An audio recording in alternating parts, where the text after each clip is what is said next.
on in. Oh, 'tis our delight for the red and white. The Imps are here to stay. Oh, 'tis our delight for the red and white. The Imps are here to stay. Morning all. I know that obviously it says it's in the bar, but it's never in the bar anymore. It's always out and about around the wolds. I've got my bad haircut on.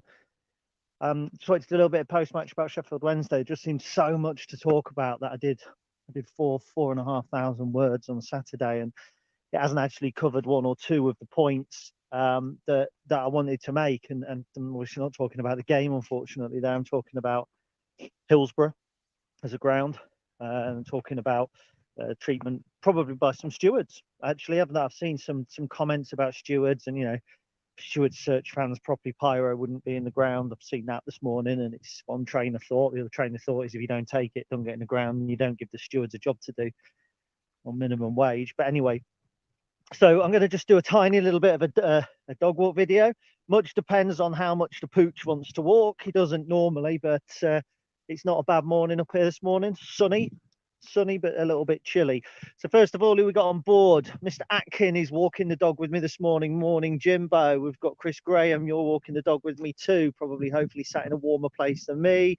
And a good morning to Steve Barton as well, who's also on the dog walk. And boom, boom, boom. Number 4 is Mr. Gill. So you're well, mate. So let's talk about a match first of all. I mean, I've done what I would hope many will see as a fairly comprehensive write-up. Thought it was a really good game. Thought we put ourselves about really well. I think, if anything, it was still just looking a little bit light in the midfield. I think, that final pass at times is lacking, and I think as a result, you find Chris Maguire or whoever's playing the 9 dropping further back into midfield to kind of help and kind of push and to create the chances. And that's where then we're lacking somebody through the centre. And I don't think that this is a problem that has arisen this season because players are not playing particularly well. I think actually, if you think back, it's an issue that probably manifested itself, first of all, last season. Tom Hopper played an awful lot of his football outside of the 18-yard area. Maybe it's the way that we set up, but I think when you then have players who are not entirely on it, and I'm not being massively critical, but I don't think Conor McGrandles was massively on it this weekend. I think he played relatively well, but I don't think that he was as good as, for instance, he was against Charlton. I know Lass had his best game in a Lincoln shirt. I think Lewis Fiorini, apart from 1 or 2 missed passes, also had a very good game. But I think that when you look at those kind of players, which we're winning the midfield battle by quantity. So we were overloading that area in front of the 18-yard box. We were getting on the ball. Then we were able to spread left and right, but we don't have that kind of killer run. We know that. But I think aside from that, we were very good. Let me make it absolutely clear. I thought we were excellent defensively, absolutely excellent. And I think when you watch their goal, there isn't an awful lot that we could do about it. I think it was just, I said in my article, sometimes the opposition score and it's not your fault. Sometimes that happens. And you might say, yeah, somebody could have tracked the run. Somebody tracked the runner when he's put it in. Yes, but he's put it in from quite a tight angle. So somebody could have tracked the runner, but by the same rationale, it's a good finish. 1 second. Charlie, come on, this way. And yeah, maybe we could have closed down the other boy that took the shot. But again, I don't know. We don't press particularly high. We don't press particularly hard. It does sometimes see teams get a little bit of possession and kind of get into good shooting positions, but they scored a goal. I thought other than that, whenever they broke, I thought we got back well in numbers. Lewis Monsma was outstanding. There's absolutely no doubt whatsoever about that. I mean, Monsma put in a towering performance at the back. And I thought Adam Jackson did well. Remember, he was playing, I think, on the left side of the 2. He's not particularly a left-sided defender. So I thought he did really well coming back from sort of his niggling on-off injury as well. And you might argue that it didn't look like we missed Joe Walsh. Jamie Robson and Regan Poole very, very strong on the flanks. But when you think about the pace that Sheffield Wednesday had, that's not easy. Don't forget, this Sheffield Wednesday team thumped Rotherham, beat Wigan. So, they're beating the teams that are right up there. Maybe that's not such a good thing when we've beaten them because, they're losing to the teams that are struggling. And some say we're struggling. Sorry, we didn't beat them. We drew with them, didn't we? Of course we did.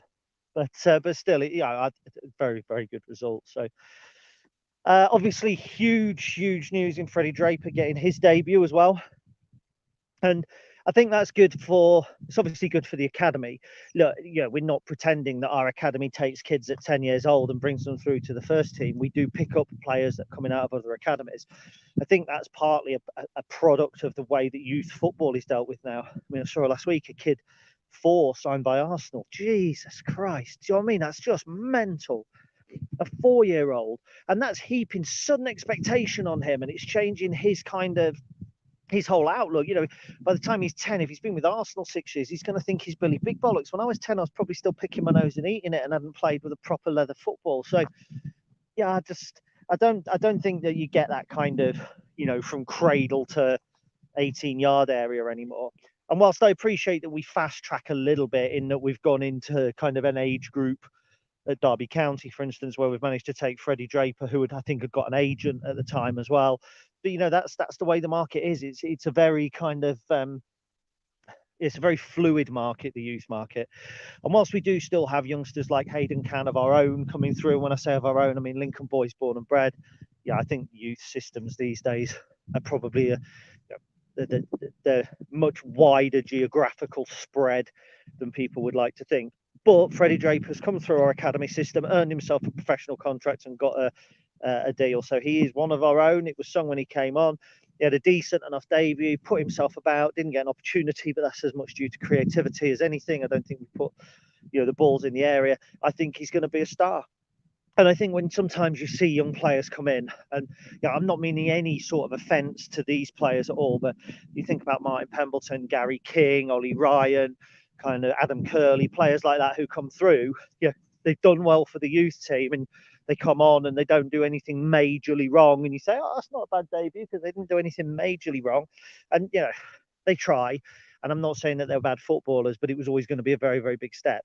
I think when I look at Draper, I didn't see a kid coming on. I saw a bulky number 9, like a strong-looking player coming on. And from what I've heard of him and what we've seen of his finishing and things like that, very, very promising. He's just got to adapt to men's football. And if he adapts to men's football, he's a natural goal scorer. And I think if you are a natural finisher, it doesn't matter. If you're a natural finisher in the Sunday League, if you add the physicality and you add the professionalism and you add some of the other all-round abilities, you will still be a natural finisher in the Premier League. A natural finisher does it anywhere, absolutely anywhere. And that's natural talent. And I think Freddie Draper is a natural finisher. I can't think, the last time I think we had a natural finisher in our squad, this kind of gives you hopefully an indication of what I mean when I say that, it's probably Liam Hearn. Someone who, if the ball's at their feet in the 18-yard area and the goal is without their back to goal, 9 times out of 10 there's a shot on target. 50% of the time it goes in. And even players like Simon Yeo, Matt Reed, players like that, they weren't what I call natural finishers. They were very good finishers. They scored goals. People say Reedy scored 49, 50 goals for us, but that kind of just inbuilt knowing where the goal is a real gift. Other players in the past, not that we've had, that I always class as natural finishers, Charlie Austin, Dean Ashton was a natural finisher as well. I think Freddie Draper's got that. So we shall see. So my experience of Hillsborough, because I didn't really touch upon that in the blog. I was really excited to go to Hillsborough. A big historic ground, lots and lots of history, lots of times I've seen it on the television, and you take away the obvious kind of 1989 tragedy kind of links, and it's just one of England's grounds that you always want to be there. You don't want Sheffield Wednesday to play the Rose Bowl or wherever, even though it couldn't be further out of town if they did build a new one, could it? Jesus Christ, what a walkback that was. So yeah, when I got there, great, it's towering above the houses. You look at it, you think this is a place to play football.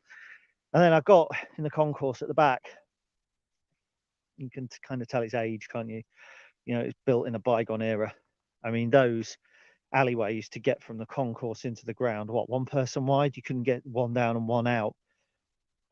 It felt very claustrophobic at the end of the game. trying to get out of the ground.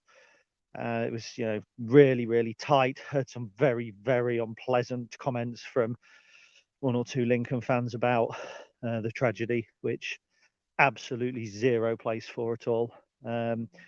But you do the words, things like disaster waiting to happen, did feel a bit like that. And I'm sure it's been managed. I'm sure, safety people have looked at it and kind of don't believe that's the case. But for me, it was one of the more uncomfortable away games that I've experienced in terms of the concourse, probably more so than Burnley, which felt very, very old. Everton didn't feel particularly good either, but I think to get 3,000 people through I think it was 4, maybe 5 tiny narrow little alleyways before a game and after a game, it wasn't particularly nice.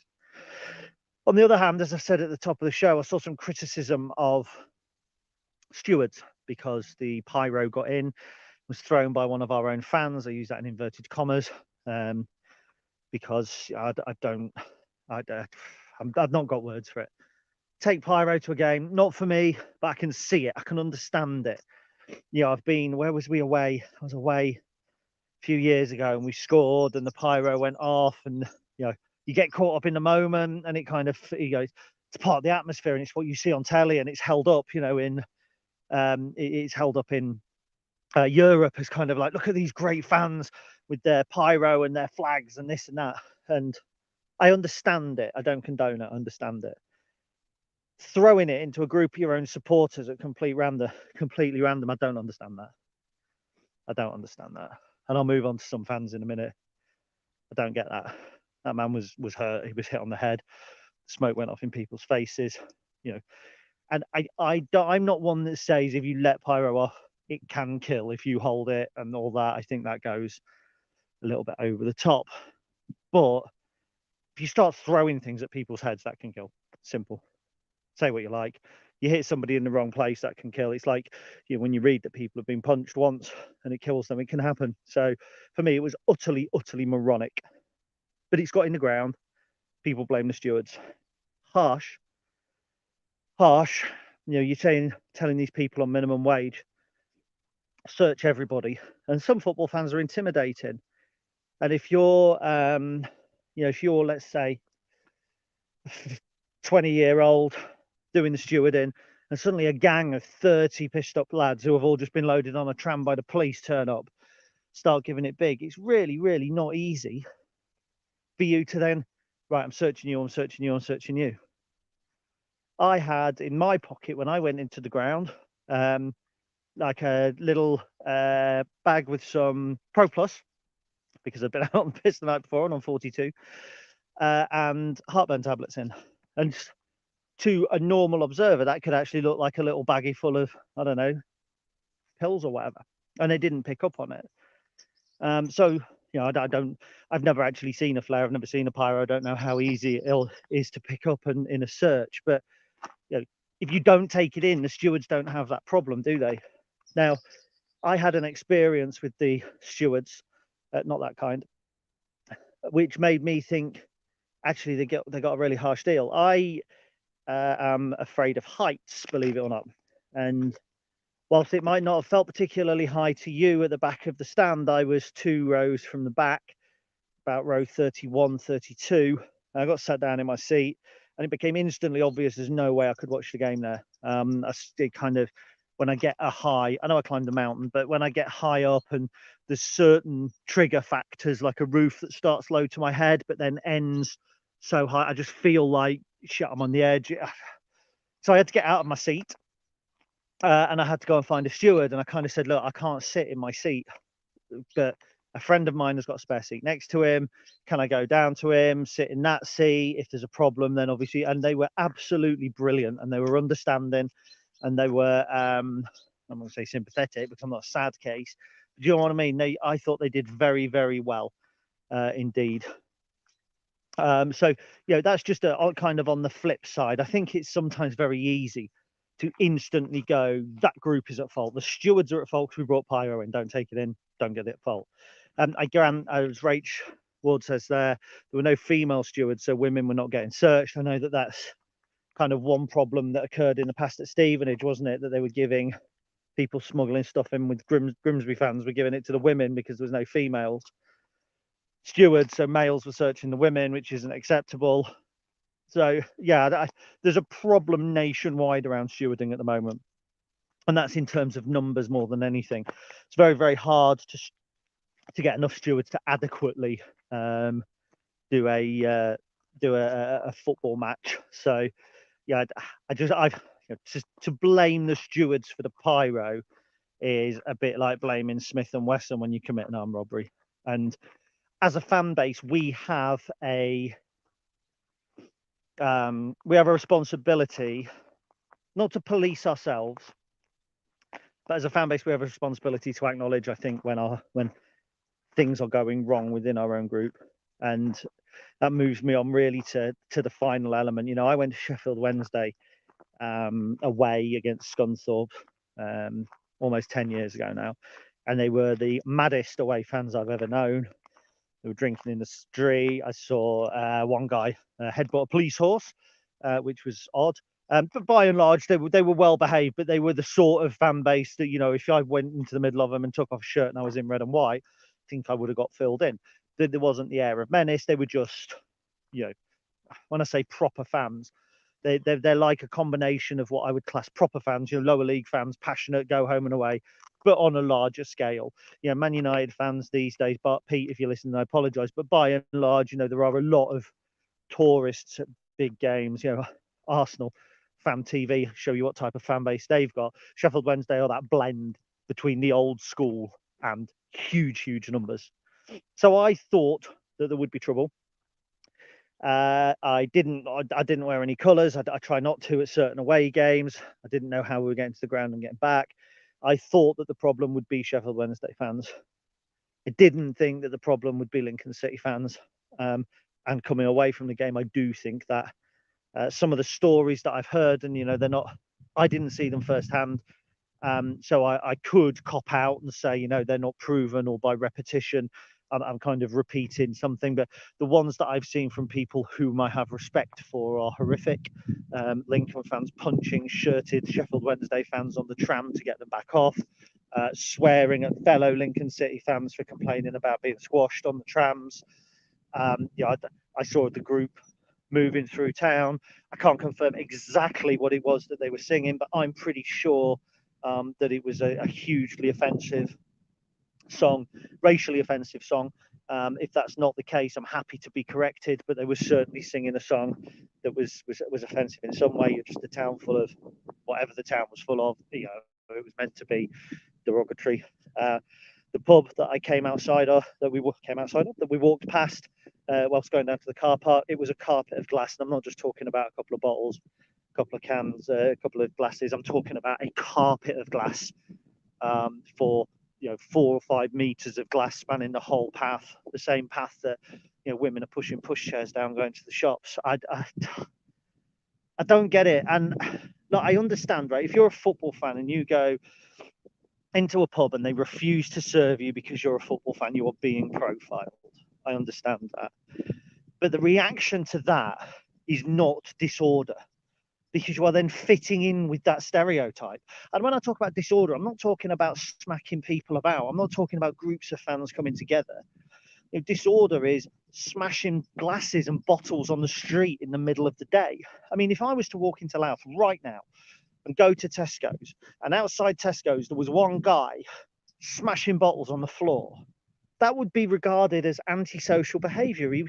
He would be treated accordingly. It would be outside of the law. So why, when you go in large groups and you're smashing bottles on the pathway, do you expect to be treated any different? And maybe it doesn't justify fans being herded back onto a train. Yeah, I don't know the ins and outs of that. I know what I saw, and that for me, smashing the bottles, smashing the glasses, whatever the chant was, it's midday. What about when you were a kid and your mum used to take you into town toy shopping or whatever? How would you have felt? It's just about having respect for other people. And if somebody is an arsehole to you, if the police are an arsehole to you, go about it a different way. Don't go about it in a way that gives people an opportunity to go, yeah, but you did this. And right, from the bottom of my heart, I understand that some police are heavy-handed. I've been a victim of it myself at Grimsby a few years ago. Heavy-handed policing put myself and my friend Stimo in a spot of bother in the middle of the night in Grimsby. So I've seen it. I've seen it at Shrewsbury when we were herded into a pub and we had to remain in the pub till kickoff. We didn't smash the pub up, by the way. We didn't break glasses on the path. We mouthed our opinions and we were allowed to go to the game. And for me, I don't know, it almost feels like if you go into Tesco's as a group and you want to buy a can of beans and a security guard comes up to you and says, "You're shoplifting." And your response to that is then to smash up a shelf, take 4 tins of beans and run away from the shop. You fit his stereotype. He might be wrong for having profiled you. He might be in the wrong for having believed that you're what he thinks you are. You're then slotted straight into that. And I know sometimes it's not easy with a belly full of beer. I get that. I know it's not sometimes easy. I know a few fans these days like, all sorts of fun from unlicensed vendors. And again, don't condone it. I understand to a degree. I just find it desperately sad. That I went to social media afterwards. People who work in Sheffield are saying Lincoln City fans are the worst football fans that have ever been to Sheffield. I find that sad. Because we're not. We travelled in good numbers. There's an opportunity for us to go and be loud, which those in the ground were. Instead, what we've come away talking about is not a good performance at a team that I regarded right the way through my youth as a Premier League football team, who I still now, if you were to ask me who I think are bigger, Sunderland or Sheffield Wednesday, I say Sheffield Wednesday. For me, they're one of the biggest clubs. They were one of the biggest clubs in the country before the Premier League era, through the 80s and 90s. In my opinion, they were bigger than Chelsea.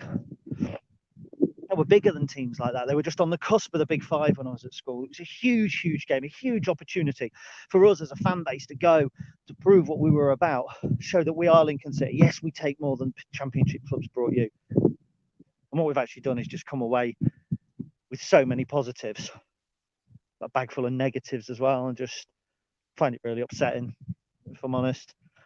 And I'm not one of these people that are going to say it makes me feel more disconnected with the club. It doesn't at all. I just feel if football hooligans want to have a fight, right? I don't understand it. If they want to do that, for me, do it. Like in Holland, they go off to a field somewhere away from the game and they know what they're wearing, they know who they are, they arrange it, they scrap with each other. Yeah, it's not nice, but it's not on a high street, it's not where women and kids are. Do you know what I mean? And I'm not saying I'm not condoning it, but hooliganism has been around for years and years and years, and you will never eradicate it. You won't ever eradicate it, not fully. If you're punching people wearing shirts, I think they were called scarfers, weren't they, back in the day? If you're punching people who are going to the football for a day out, you're scaring women and kids, you're verbally abusing old people, you're ruining people's day who are just going around their day smashing bottles and glasses. You're not a football fan, you're a fucking moron. Simple as that. Right, let's go and have a quick look at some of your comments. So Alex Webber, quite right. At the end of the day, pyros abandoned the conversation. And do you know what? People who defend pyros are going to find it very hard to continue to do so after a home fan has been hit by one. People who say they're part of the atmosphere, they're part of the build-up, they're the ultra kind of thing, they're going to find that hard. Now there has been a physical injury of one of their own fans, because you clearly can't, they can't be handled correctly. Really, yeah, just really, really upsetting. And like Sean says, we couldn't stop Charlton fans once bringing one in. It's not easy. It's not easy. And they threw it on the pitch again, away from people, but someone could have been hurt. I suppose that could have been what somebody was trying to do on Saturday. They were just too weak-wristed to get the trajectory on it, but it's not the point, is it? It's not the point. So yeah, you're quite right, Sean. 100%. Alex Webber says there was a female searching one in our area. So this is to rage about the female stewards. My partner was searching before the game. Yeah, again, I didn't pay a lot of attention. I didn't actually think there was going to be a huge issue. Andy Brown, wouldn't want the steward's job myself. Me either, mate. Me either, because I saw some abuse at some stewards were getting in the concourse. There was a group singing and getting into the atmosphere. I get that, fair enough. Then they started throwing beer about. Other people were getting wet. Not a fan of that. I don't like it at a concert if I get hit with beer, so I sure don't like it when I'm in the concourse at Sheffield Wednesday. But this beer went over a light fitting. And it was clear who had thrown it. You know, everyone stood around, they'd seen it. And the stewards came up, and instantly, as soon as the stewards came up, this group were denying they'd thrown it, which is utterly ridiculous. It's like the producer of Emmerdale denying it comes on at 7:30 every night. Do you know what I mean? It's ridiculous. And then another steward came up, so another one of the boys went in their face. I just think, these poor buggers, they're getting paid minimum wage to do that. I assume minimum wage. I keep saying that. I don't want to be detrimental, condescending to stewards, but God, give them a little bit of respect. For God's sake, they're there. If they weren't there, you wouldn't be in the ground. If it wasn't for stewards, football games wouldn't go on. I know some are arseholes. There's arseholes in every profession. There's arseholes who own a corner shop. There's arseholes who own a pub. There's arseholes in the police. There's arseholes in the fire service. But do you know what? For every one, there's probably 10, 15, 20, 100 who are decent in the same industry. So don't just say everybody's an arsehole because you have one bad experience. Mr. Judson, totally agree on the pyro comments, not needed. Don't take them in. All stewards and Wednesday fans I crossed paths with were great. I was wearing colours after the match. I was walking to the tram and also Meadow Hall. On 2 occasions, Wednesday fans approached to acknowledge how well the team had played. And they're right. Great to see friendliness. Yeah. Do you know what? We walked back from Hillsborough to the town centre. We didn't want to risk the trams because they were packed, and it seems like that was good. And I felt safe. Two of the lads we were with covered up their colours for a short while just in case. We walked past a couple of pubs and you just want to be careful.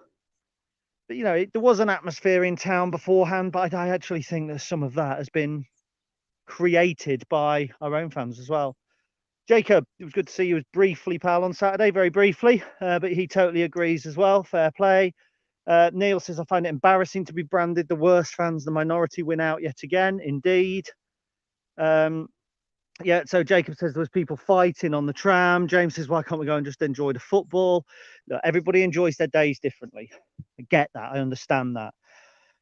And I'm not going to criticize somebody who wants a different day to me.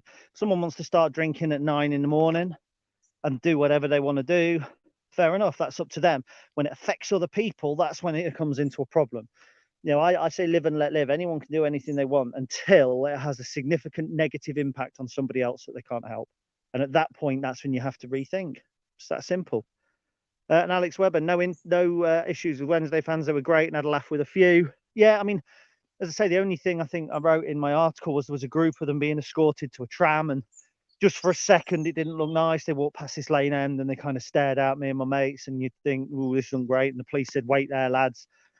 I know you don't get this at Port Vale. Do you know what I mean? And then, because they ain't got trams probably. But then, not long after that, the police came, said, thank you for waiting. It was just a flashpoint. They've gone now. And that was it. Everyone else that we came into contact with was absolutely fine. We sat outside the Slug and Lettuce near the tram stop having a drink, and we're laughing and joking with a Sheffield lad, whether he was Wednesday or not, I don't know. It was just a nice atmosphere. It was. So yeah, that's it. That's the day in a nutshell.